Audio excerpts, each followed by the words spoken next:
Jack Chapman with Auto Repair Shop Success. Today I want to continue the material preview in our upcoming customer experience workshop. So let's talk personality.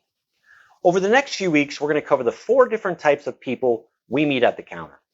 Type 1 is the customer who is interested in quick but effective communication. They want to know how much time they need to invest in this and that you can be efficient and effective. This is the customer that may typically seem like they're in a hurry, because to them, time is very valuable. This is where staging and having an efficient intake process is really going to shine. This is also the customer most likely to appreciate being pre-booked for their next appointment. When we're presenting the courtesy inspection, we need to place value on time and convenience. Using benefits like warranty and shuttle and loaner programs are also going to be very beneficial.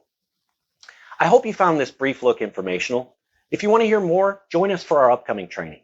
You can reach out to us directly by phone or any of our social media pages. Remember to follow or subscribe as well if you just want to keep getting information like this. And as always, we can't wait to see you.